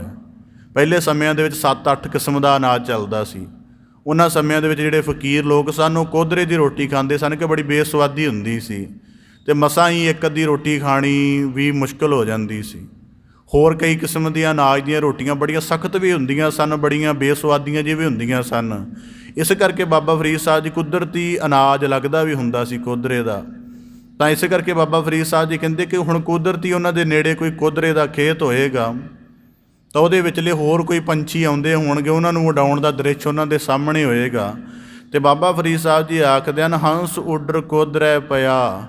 ਇਹ ਜਿਹੜਾ ਸੰਸਾਰ ਹੈ ਜਿਹਦੇ ਵਿੱਚ ਕੋਈ ਗੁਣਾਂ ਦੀ ਖੁਸ਼ਬੂ ਨਹੀਂ, ਜਿਹੜਾ ਸੰਸਾਰੀ ਮਨੁੱਖਾਂ ਦਾ ਜੀਵਨ ਹੈ ਜਿਹਦੇ ਵਿੱਚ ਭਗਤੀ ਦਾ ਕੋਈ ਰਸ ਨਹੀਂ, ਗਿਆਨ ਦਾ ਕੋਈ ਅਭਿਆਸ ਨਹੀਂ, ਜੀਵਨ ਦੇ ਵਿੱਚ ਧਰਮ ਦੇ ਸਦਗੁਣਾਂ ਦੀ ਕੋਈ ਚੰਗੀ ਇਹਨਾਂ ਦੇ ਅੰਦਰ ਪ੍ਰੈਕਟਿਸ ਨਹੀਂ। ਬਾਬਾ ਫਰੀਦ ਸਾਹਿਬ ਜੀ ਕਹਿੰਦੇ ਇਹੋ ਜਿਹੇ ਖੇਤ ਵਿੱਚ ਆ ਕੇ ਸੰਤ ਬੈਠ ਗਿਆ ਹੈ, ਭਾਵ ਕਿ ਐਸੇ ਮਨੁੱਖਾਂ ਦੇ ਵਿੱਚ ਆ ਕੇ ਸੰਤ ਬੈਠ ਗਿਆ ਹੈ, ਅਤੇ ਇਹਦਾ ਮਤਲਬ ਇਹ ਨਹੀਂ ਕਿ ਸੰਤ ਦਾ ਜੀਵਨ ਭਗਤੀ ਤੋਂ ਵਿਹੂਣਾ ਹੈ। ਉਹਨੇ ਉਹੀ ਖੁਰਾਕ ਲੈਣੀ ਹੈ ਜਿਹੜੀ ਲੈਂਦਾ। ਇਸ ਕਰਕੇ ਗੁਰੂ ਅਰਜਨ ਦੇਵ ਸਾਹਿਬ ਜੀ ਨੇ ਸਹਿਸਕ੍ਰਿਤੀ ਬਾਣੀ ਦੇ ਵਿੱਚ ਵਾਹ ਕਹੇ ਹਨ, ਭੋਜਨੰ ਗੋਪਾਲ ਕੀਰਤਨੰ ਅਲਪ ਮਾਇਆ ਜਲ ਕਮਲ ਰਹਿਤਹ। ਕਿ ਉਹਨਾਂ ਦਾ ਜਿਹੜਾ ਭੋਜਨ ਹੈ ਉਹ ਸਦਾ ਕੀਰਤਨ ਹੀ ਰਹਿੰਦਾ ਹੈ। ਇਸ ਕਰਕੇ ਬਾਬਾ ਫਰੀਦ ਸਾਹਿਬ ਜੀ ਕਹਿੰਦੇ ਜੇ ਕੋਈ ਹੰਸ ਕੋਧਰੇ ਦੇ ਖੇਤ ਵਿੱਚ, ਕੋਧਰੇ ਦਾ ਮਤਲਬ ਜਿਹੜਾ ਦੁਨਿਆਵੀ ਪਦਾਰਥਾਂ ਦੇ ਰਸ ਹਨ, ਕੁੜੱਤਣ ਵਾਲੇ, ਬੇਸਵਾਦ ਜੀਵਨ ਨੂੰ ਨਿਮਰਤਾ ਵੱਲ ਲਿਜਾਣ ਵਾਲੇ, ਜੇ ਉਸ ਖੇਤ ਵਿੱਚ ਆ ਕੇ ਕੋਈ ਸੰਤ ਬੈਠ ਗਿਆ ਤਾਂ ਬਾਬਾ ਫਰੀਦ ਸਾਹਿਬ ਜੀ ਕਹਿੰਦੇ ਫਿਰ ਲੋਕ ਜ਼ਿਕਰ ਕਰਦੇ ਨੇ। ਹੁਣ ਕੁਦਰਤੀ ਗੁਰੂ ਨਾਨਕ ਸਾਹਿਬ ਜੀ ਕਿਸੇ ਨਗਰ ਵਿੱਚ ਜਦ ਬੈਠੇ ਉਹਨਾਂ ਉਠਾਇਆ, ਉਹਦਾ ਕਾਰਨ ਕੀ ਸੀ? ਉਹਦਾ ਕਾਰਨ ਵੀ ਇਹੀ ਸੀ ਕਿ ਉਹਨਾਂ ਦਾ ਆਪਣਾ ਜੀਵਨ ਔਗਣਾ ਵਾਲਾ ਸੀ, ਅਤੇ ਔਗਣਾ ਵਾਲੇ ਬੰਦੇ ਨੂੰ ਗੁਣ ਸਿਖਾਓਗੇ ਅਤੇ ਉਹਨੂੰ ਲੱਗਦਾ ਮੇਰਾ ਨੁਕਸਾਨ ਕਰ ਰਹੇ ਹਨ। ਤਾਂ ਬਾਬਾ ਫਰੀਦ ਸਾਹਿਬ ਜੀ ਕਹਿੰਦੇ ਜਿਹੜੇ ਆ ਦੁਨੀਆਦਾਰੀ ਦਾ ਸਿਲਸਿਲਾ ਔਗਣਾ ਨਾਲ ਭਰਿਆ ਹੋਇਆ ਹੈ, ਕੋਧਰੇ ਵਾਂਗ ਕੌੜਾ ਹੋ ਗਿਆ, ਖੁਸ਼ਕ ਹੋ ਗਿਆ, ਸਖਤ ਹੋ ਗਿਆ ਹੈ। ਜਦੋਂ ਇਹਨਾਂ ਦੇ ਵਿੱਚ ਹੰਸ ਆ ਕੇ ਬੈਠ ਜਾਂਦਾ ਹੈ, ਆਉਂਦਾ ਤਾਂ ਇਹਨਾਂ ਦੇ ਭਲੇ ਲਈ ਹੈ। ਤਾਂ ਕਹਿੰਦੇ ਇਹ ਪਰ ਇਹਨਾਂ ਨੂੰ ਲੱਗਦਾ ਹੈ ਕਿ ਉਡਾ ਦਈਏ, ਸਾਡੇ ਨੇੜੇ ਨਹੀਂ ਬਹਿਣਾ ਚਾਹੀਦਾ। ਤਾਂ ਬਾਬਾ ਫਰੀਦ ਸਾਹਿਬ ਜੀ ਆਖਦੇ ਹਨ, ਉਡਾ ਵੀ ਦਿਓਗੇ, ਸੰਤ ਨੂੰ ਆਪਣੀ ਆਬਾਦੀ ਦੇ ਵਿੱਚ ਛੋਟੀ ਜਿਹੀ ਕੁਟੀਆ ਨਹੀਂ ਬਣਾਉਣ ਦਿਓਗੇ, ਜਾਂ ਉਹਨੂੰ ਆਪਣੀ ਗਲੀ ਦੇ ਵਿੱਚ ਨਹੀਂ ਵਿਚਰਨ ਦਿਓਗੇ, ਤਾਂ ਬਾਬਾ ਫਰੀਦ ਸਾਹਿਬ ਜੀ ਕਹਿੰਦੇ ਐਸਾ ਕਰ ਸਕਦੇ ਹੋ, ਪਰ ਇਹ ਨਾ ਸਮਝ ਲੈਣਾ ਕਿ ਉਹ ਤੁਹਾਡੇ ਵਰਗਾ ਜੀਵਨ ਜਿਉਣ ਵਾਲਾ ਹੈ। ਉਹ ਹੰਸ ਨਾ ਕੋਦਰਾ ਖਾਏ, ਉਹਨੇ ਕਦੀ ਤੁਹਾਡੇ ਵਰਗੇ ਪਦਾਰਥਾਂ ਵਾਂਗ ਤੁਹਾਡੇ ਵਰਗੇ ਜੀਵਨ ਦਾ, ਤੁਹਾਡੇ ਵਰਗੇ ਮਾਨਸਿਕਤਾ ਦੇ ਨਾਲ ਇਸ ਸੰਸਾਰ ਦੇ ਵਿੱਚ ਨਹੀਂ ਜਿਉਣਾ। ਇਸ ਸ਼ਲੋਕ ਦੁਆਰਾ ਬਾਬਾ ਫਰੀਦ ਸਾਹਿਬ ਜੀ ਇੱਕ ਫਕੀਰ ਦੀ, ਇੱਕ ਸੰਤ ਪੁਰਖ ਦੀ ਆਤਮਿਕ ਉੱਚਤਾ ਬਾਰੇ ਦੱਸਦੇ ਹਨ, ਕਿਉਂਕਿ ਉੱਚਤਾ ਅੱਜ ਕੱਲ੍ਹ ਮਿਲਦੀ ਨਹੀਂ, ਇਹ ਵੀ ਇੱਕ ਸਮੱਸਿਆ ਹੈ। ਤਾਂ ਬਾਬਾ ਫਰੀਦ ਸਾਹਿਬ ਜੀ ਆਖਦੇ ਹੰਸ ਉੱਡਰ ਕੋਦਰੈ ਪਿਆ ਲੋਕ ਵਿਡਾਰਨ ਜਾਏ। ਹੁਣ ਬਾਬਾ ਫਰੀਦ ਸਾਹਿਬ ਜੀ ਜ਼ਿਕਰ ਕੀਤਾ ਹੈ ਹੰਸ ਨਾ ਕੋਦਰਾ ਖਾਏ। ਹੰਸ ਨਾ ਕੋਦਰਾ ਖਾਏ ਦਾ ਮਤਲਬ ਹੈ ਕਿ ਸੰਤ ਦਾ ਜੀਵਨ, ਇੱਕ ਦਰਵੇਸ਼ ਦਾ ਜੀਵਨ ਇੰਨੀ ਉਚਾਈ 'ਤੇ ਹੁੰਦਾ ਹੈ ਕਿ ਉਹ ਦੁਨੀਆਦਾਰੀ ਦੇ ਜਿੰਨੇ ਵੀ ਮਾਪਦੰਡ ਨੇ, ਜਿੰਨੇ ਵੀ ਕਿਸਮ ਦਾ ਜੀਵਨ ਦਾ ਵਹਾਅ ਹੈ, ਉਹ ਕਿਸੇ ਕਿਸਮ ਨੂੰ ਵੀ ਕਬੂਲ ਨਹੀਂ ਕਰਦਾ। ਉਹਨੂੰ ਪਤਾ ਹੈ ਕਿ ਇਹਨਾਂ ਦੇ ਵਿੱਚ ਕੋਈ ਉਚਾਈ ਨਹੀਂ ਹੈ। ਦੁਨੀਆਦਾਰ ਆਪਣੇ ਧਨ ਦੀ ਪ੍ਰਾਪਤੀ ਦੇ ਲਈ ਉਮਰ ਭਰ ਭੱਜੇ ਰਹਿੰਦੇ ਹਨ, ਪਰ ਫਿਰ ਵੀ ਇਹਨਾਂ ਦੀ ਤ੍ਰਿਸ਼ਨਾ ਦੀ ਅੱਗ ਨਹੀਂ ਬੁਝਦੀ। ਇਸ ਕਰਕੇ ਇਹਨਾਂ ਦਾ ਇਹ ਭੱਜਣਾ ਵੀ ਬੇਸੁਆਦਾ। ਇਸ ਕਰਕੇ ਬਾਬਾ ਫਰੀਦ ਸਾਹਿਬ ਜੀ ਆਖਦੇ ਹਨ, ਉਹ ਜ਼ਿਕਰ ਕਰਦੇ ਹਨ ਕਿ ਹੰਸ ਨਾ ਕੋਦਰਾ ਖਾਏ, ਕਿ ਜਿਹੜੀ ਦੌੜ ਬਾਅਦ ਦੇ ਵਿੱਚ ਜਾ ਕੇ ਬੇਸੁਆਦੀ ਹੋ ਜਾਣੀ ਹੈ, ਜਿਹੜੀ ਤ੍ਰਿਸ਼ਨਾ ਦੀ ਅਗਨ ਬਾਅਦ ਦੇ ਵਿੱਚ ਜਾ ਕੇ ਬੁਝਣੀ ਨਹੀਂ। ਬਾਬਾ ਫਰੀਦ ਸਾਹਿਬ ਜੀ ਕਹਿੰਦੇ ਹੁਣ ਦੁਨੀਆਦਾਰ ਸੋਚਦੇ ਨੇ ਕੋਦਰਾ ਖਾਏ। ਹੁਣ ਕੁਦਰਤੀ ਕਈ ਐਸੇ ਅਨਾਜ ਨੇ ਜਿਹੜੇ ਕੁਝ ਖਾ ਲਈਏ ਅਤੇ ਉਹਨਾਂ ਨੂੰ ਪਚਾਉਣ ਤੋਂ ਬਾਅਦ ਕਈ ਜ਼ਿਆਦਾ ਪਾਣੀ ਪੀਣਾ ਪੈਂਦਾ, ਜਾਂ ਬਹੁਤ ਜ਼ਿਆਦਾ ਜਿਹੜੀ ਹੈ ਸੈਰ ਵਗੈਰਾ ਕਰਨੀ ਪੈਂਦੀ ਹੈ, ਕਿਉਂਕਿ ਉਹਦੇ ਅੰਦਰ ਥੋੜ੍ਹੀ ਅਗਨ ਪੈਦਾ ਹੋ ਸਕੇ। ਹੁਣ ਬਾਬਾ ਫਰੀਦ ਸਾਹਿਬ ਜੀ ਕਹਿੰਦੇ ਦੁਨੀਆਦਾਰ ਲੋਕ ਸਮਝਦੇ ਨੇ ਕਿ ਧਨ ਪ੍ਰਾਪਤੀ ਦੇ ਮਗਰ ਚੱਲ ਪਈਏ, ਇੱਕ ਵਾਰੀ ਲੋੜਾਂ ਪੂਰੀਆਂ ਹੋ ਜਾਣ ਫਿਰ ਆਰਾਮ ਦੇ ਨਾਲ ਬੈਠ ਜਾਵਾਂਗੇ। ਬਾਬਾ ਫਰੀਦ ਸਾਹਿਬ ਜੀ ਕਹਿੰਦੇ ਇੱਕ ਵਾਰੀ ਇਹ ਕੋਦਰੇ ਦਾ ਅਨਾਜ ਖਾਣ ਦੀ ਸੰਸਾਰੀਆਂ ਦੇ ਅੰਦਰ ਚਾਹਤ ਜਾਗਦੀ ਹੈ, ਮੁੜ ਕੇ ਜ਼ਿੰਦਗੀ ਪਾਰੇ ਮਾਇਆ ਦੇ ਵਿਖੇ ਰਸ ਨੂੰ ਚੱਖਦੇ ਰਹਿੰਦੇ ਨੇ, ਮੁੱਕਣ 'ਚ ਨਹੀਂ ਆਉਂਦਾ। ਕਹਿੰਦੇ ਇਸ ਕਰਕੇ ਹੰਸ ਨਾ ਕੋਦਰਾ ਖਾਏ, ਸੰਤ ਟੈਸਟ ਵੀ ਨਹੀਂ ਕਰਦਾ। ਉਹਨੂੰ ਕੋਈ ਜਿੰਨਾ ਮਰਜ਼ੀ ਬਣਾ ਕੇ ਦੱਸੇ ਜੀ ਇਹਦਾ ਇਸ ਚੀਜ਼ ਦਾ ਬੜਾ ਸੁੱਖ ਹੈ, ਇਹਦਾ ਬੜਾ ਰਸ ਹੈ। ਕਹਿੰਦੇ ਇੱਥੋਂ ਤੱਕ ਕਿ ਉਹ ਕੋਦਰੇ ਦੇ ਖੇਤ ਵਿੱਚ ਵੀ ਬੈਠ ਜਾਵੇ, ਮਤਲਬ ਕਿ ਉਹਦੇ ਆਲੇ ਦੁਆਲੇ ਦੁਨੀਆਦਾਰਾਂ ਦੀ ਭਰਮਾਰ ਹੋਵੇ, ਦੁਨੀਆਦਾਰਾਂ ਦੇ ਲੋਕ ਉਹਦੇ 'ਤੇ ਕਿੰਨਾ ਵੀ ਪ੍ਰਭਾਵ ਕਿਉਂ ਨਾ ਪਾਉਣਾ ਚਾਹਣ ਕਿ ਸਾਡੇ ਵਰਗਾ ਜੀਵਨ ਜਿਉਂ ਕੇ ਦੇਖ। ਬਾਬਾ ਫਰੀਦ ਸਾਹਿਬ ਜੀ ਕਹਿੰਦੇ ਹੰਸ ਨਾ ਕੋਦਰਾ ਖਾਏ, ਉਹ ਕਦੀ ਸਮਝੌਤਾ ਕਰਦਾ ਹੀ ਨਹੀਂ ਇਸ ਗੱਲ ਦੇ ਨਾਲ। ਇਸ ਕਰਕੇ ਸੰਤ ਪੁਰਖਾਂ ਦੇ ਲਈ ਨਿਰਲੇਪ ਸ਼ਬਦ ਵਰਤਿਆ ਜਾਂਦਾ। ਤਾਂ ਬਾਬਾ ਫਰੀਦ ਸਾਹਿਬ ਜੀ ਆਖਦੇ ਹੰਸ ਨਾ ਕੋਦਰਾ ਖਾਏ, ਉਹਨੇ ਤੁਹਾਨੂੰ ਆਪਣੇ ਕਿਸਮ ਦਾ ਜੀਵਨ ਸਿਖਾਉਣਾ ਹੈ। ਹੁਣ ਕੁਦਰਤੀ ਹੈ, ਦੋ ਤਰ੍ਹਾਂ ਦੀ ਗੁਰਬਾਣੀ 'ਚ ਪ੍ਰਮਾਣ ਆਉਂਦੇ ਨੇ, ਹੰਸ ਅਤੇ ਬਗਲੇ ਦਾ। ਹੁਣ ਕੁਦਰਤੀ ਹੈ, ਵੇਸ ਵੀ ਇੱਕੋ ਜਿਹਾ ਹੈ। ਤਾਂ ਇੱਕ ਕੀ ਹੈ, ਜਿਹੜਾ ਬਗਲਾ ਉਹਦੀ ਜਿਹੜੀ ਖੁਰਾਕ ਹੈ ਡੱਡੀਆਂ ਮੱਛੀਆਂ, ਛੱਪੜ ਦੇ ਕੰਢੇ ਰਹਿਣਾ।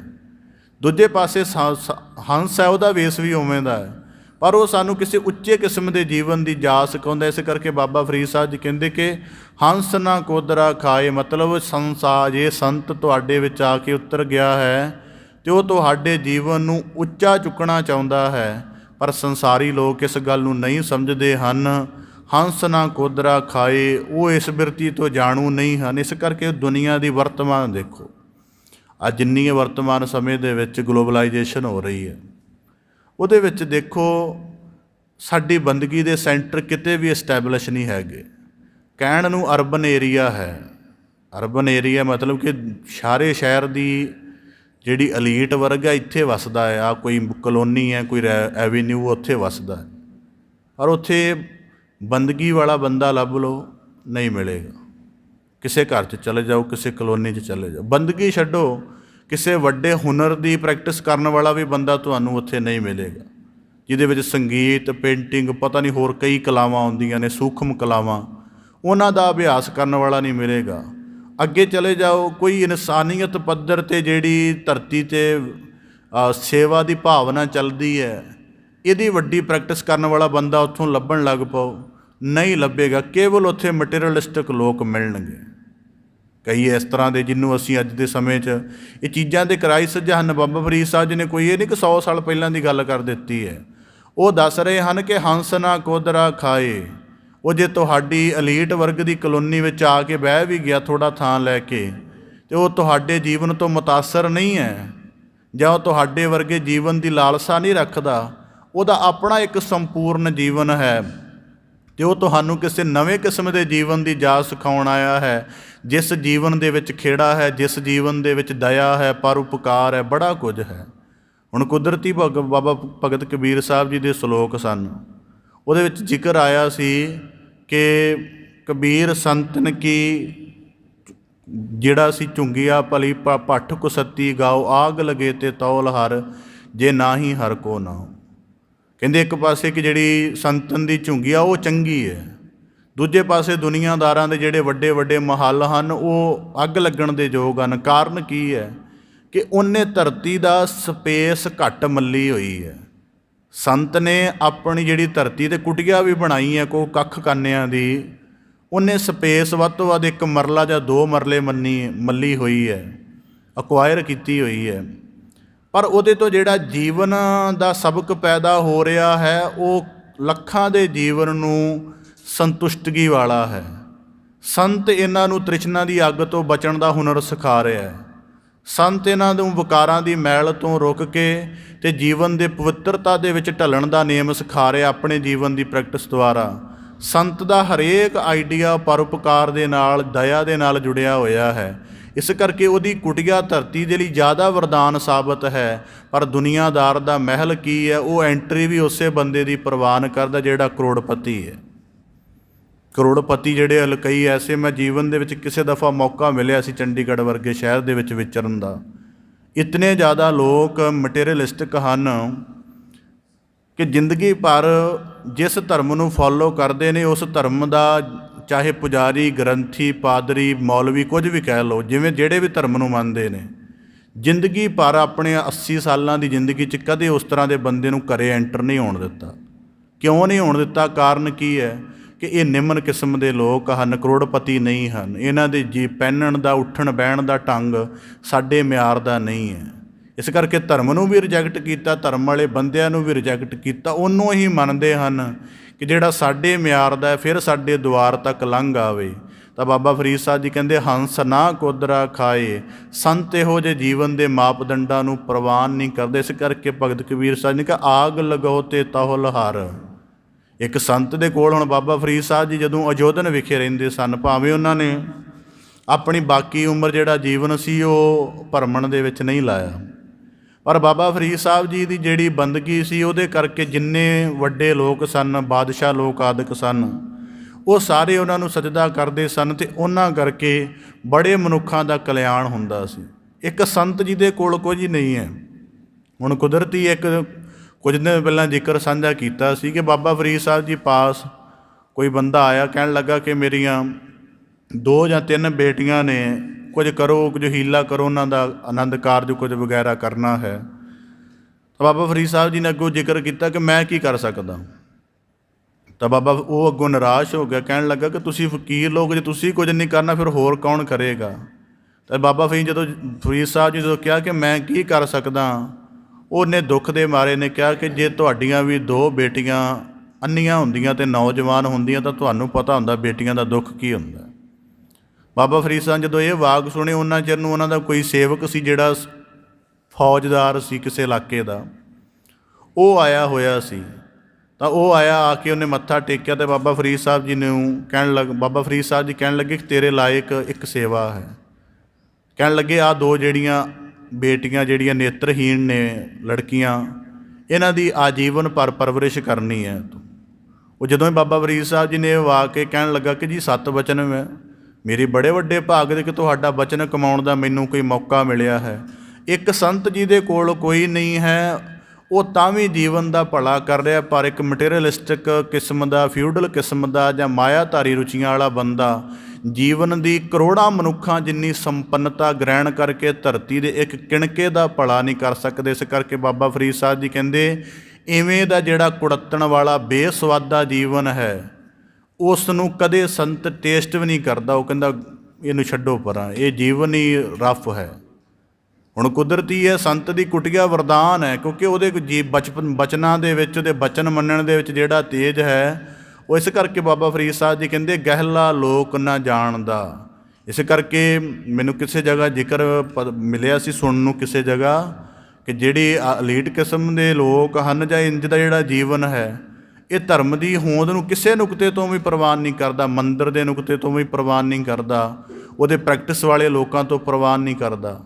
ਇਸ ਕਰਕੇ ਬਾਬਾ ਫਰੀਦ ਸਾਹਿਬ ਜੀ ਕਹਿੰਦੇ ਹੰਸ ਨਾ ਕੋਦਰਾ ਖਾਏ, ਉਹ ਕਦੇ ਵੀ ਤੁਹਾਡੇ ਵਰਗੇ ਜੀਵਨ ਦਾ ਸਵਾਦ ਨਹੀਂ ਲੈਣਾ ਚਾਹੀਦਾ। ਇਸ ਕਰਕੇ ਜਿੰਨਾ ਕੁ ਦੁਨੀਆ 'ਚ ਅੱਜ ਸੰਤੁਲਨ ਬਣਿਆ ਹੋਇਆ ਹੈ, ਅਸੀਂ ਜਦੋਂ ਕਦੇ ਜਿਹੜੇ ਅਖਬਾਰ ਜ਼ਿਆਦਾ ਪੜ੍ਹਦੇ ਨੇ ਉਹਨਾਂ ਦੇ ਲਈ ਇਹ ਗੱਲ ਹੈ। ਦੁਨੀਆ ਦੇ ਵਿੱਚ ਕਈ ਸਾਲ ਕੁ ਬਾਅਦ ਆਉਂਦੀ ਹੈ ਕਿ ਫੋਰਬਸ ਨੇ ਇੱਕ ਰਸਾਲਾ ਹੈ, ਇੱਕ ਬੜੀ ਵੱਡੀ ਸੰਸਥਾ ਅਮਰੀਕਾ ਦੀ, ਉਹ ਸਾਲ 2 ਸਾਲਾਂ ਬਾਅਦ ਸੂਚੀ ਜਾਰੀ ਕਰਦੀ ਹੈ ਜੀ ਦੁਨੀਆ ਦੇ ਵਿੱਚ ਆਹ ਬੰਦੇ ਸਭ ਤੋਂ ਜ਼ਿਆਦਾ ਅਮੀਰ ਨੇ। ਅਤੇ ਉਹਦੇ ਵਿੱਚ ਵੱਖੋ ਵੱਖ ਦੇਸ਼ਾਂ ਦੇ ਆਉਂਦੇ ਨੇ ਕਾਰੋਬਾਰੀ ਉਦਯੋਗਪਤੀ। ਵਰਤਮਾਨ ਜਿੰਨਾ 'ਚ ਮਨੁੱਖਤਾ ਦਾ ਸੰਕਟ ਹੈ ਅਤੇ ਜਿੰਨਿਆਂ ਕੋਲੋਂ ਇੰਨੀ ਸਮਰੱਥਾ, ਇੱਕ ਬੰਦੇ ਕੋਲੋਂ 1 ਕਰੋੜ ਬੰਦੇ ਦੇ ਜੀਵਨ ਨੂੰ ਸਵਾਰਨ ਦੀ ਸਮਰੱਥਾ ਹੈ, ਪਰ ਕਿਸੇ ਦੇ ਜੀਵਨ 'ਚ ਇਹ ਗੁਣ ਨਹੀਂ ਆ ਰਿਹਾ।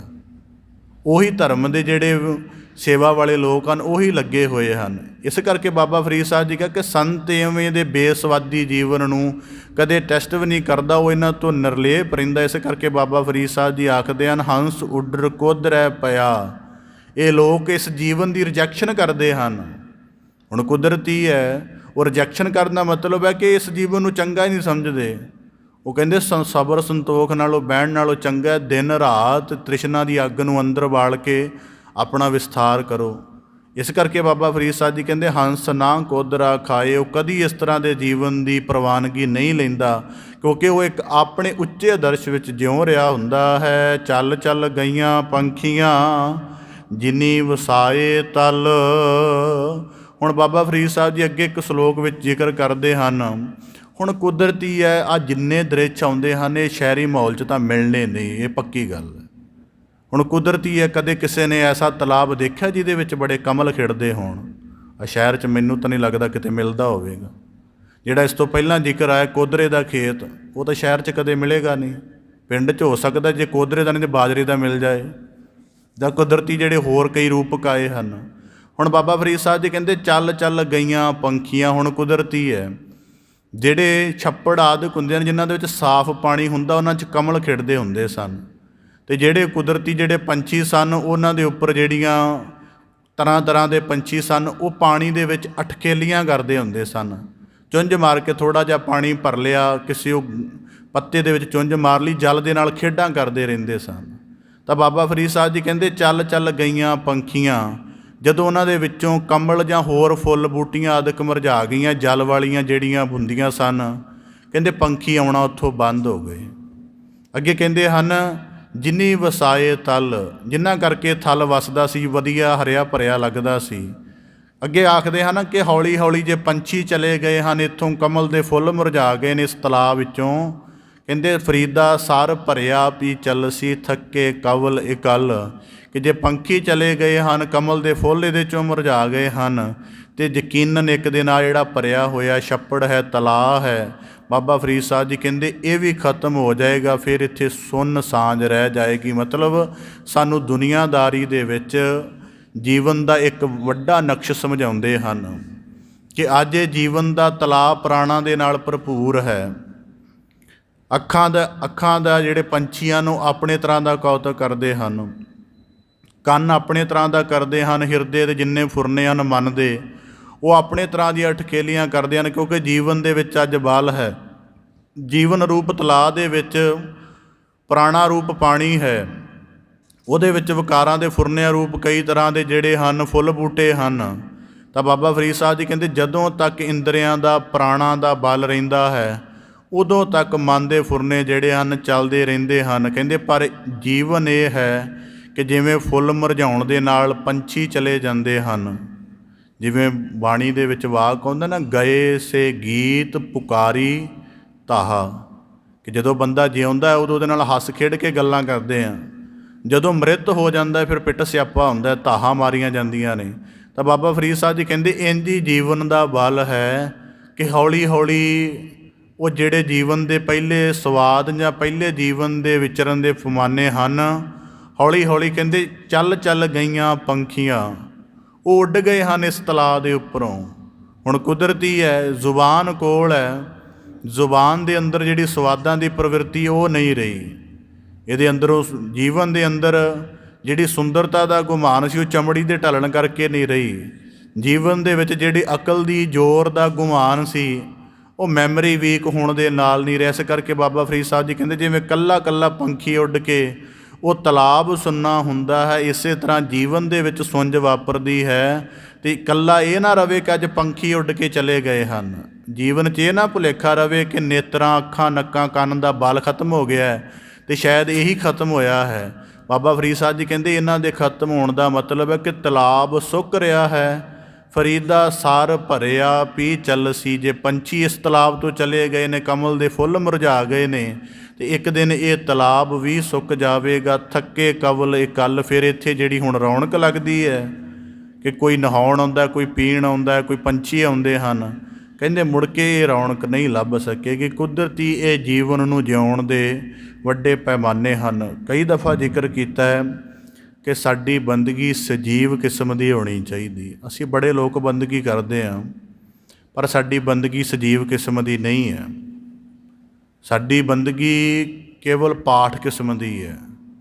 ਸਾਨੂੰ ਨਹੀਂ ਪਤਾ ਪਾਠ ਦੇ ਅੰਦਰ ਕੀ ਜ਼ਿਕਰ ਹੋ ਰਿਹਾ ਹੈ, ਪਾਠ ਦੇ ਅੰਦਰ ਕਿੱਡਾ ਵੱਡਾ ਵਰਲਡ ਚੱਲ ਰਿਹਾ, ਕਿੰਨੇ ਵੱਡੇ ਵੰਡਰ ਹਨ। ਇਸ ਗੱਲ ਦੀ ਸਾਨੂੰ ਕੋਈ ਖੂਬਸੂਰਤੀ ਪਤਾ ਹੀ ਨਹੀਂ, ਕਿਉਂਕਿ ਅਸੀਂ ਉਹਨੂੰ ਪਾਠ ਬਣਾ ਕੇ ਬਹਿ ਗਏ ਹਾਂ। ਹੁਣ ਬਾਬਾ ਫਰੀਦ ਸਾਹਿਬ ਜੀ ਕਹਿੰਦੇ ਆਖਦੇ ਹਨ ਸਰ ਭਰਿਆ ਪੀ ਚੱਲਸੀ। ਜਿਵੇਂ ਹੌਲੀ ਹੌਲੀ ਪਿੰਡਾਂ ਦੇ ਵਿੱਚੋਂ ਛੱਪੜ ਸਿਮਟੇ ਹਨ, ਤਲਾਅ ਸਿਮਟੇ ਹਨ।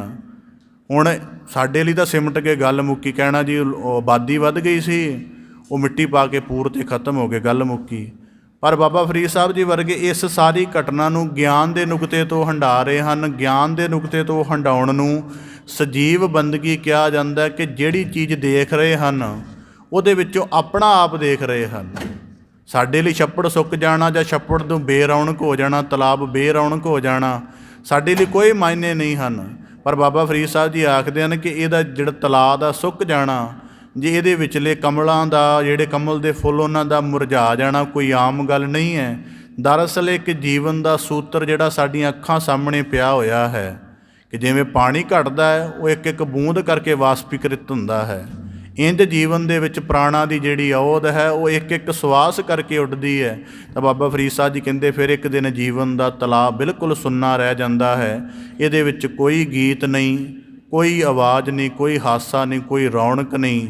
ਇਸ ਕਰਕੇ ਜੀਵਨ ਨੂੰ ਜਿਹੜਾ ਹੈ ਇਸ ਨੁਕਤੇ ਤੋਂ ਵੀ ਸਮਝਣਾ ਚਾਹੀਦਾ। ਇਸ ਪ੍ਰਕਾਰ ਬਾਬਾ ਫਰੀਦ ਸਾਹਿਬ ਜੀ ਬਖਸ਼ਿਸ਼ ਕਰਦੇ ਹਨ। ਕਿਰਪਾ ਕਰਨ ਸ਼ਲੋਕਾਂ ਦੇ ਭਾਵ ਉਪਦੇਸ਼ ਸਾਡੇ ਸਾਰਿਆਂ ਦੇ ਹਿਰਦਿਆਂ ਅੰਦਰ ਵਸ ਜਾਣ।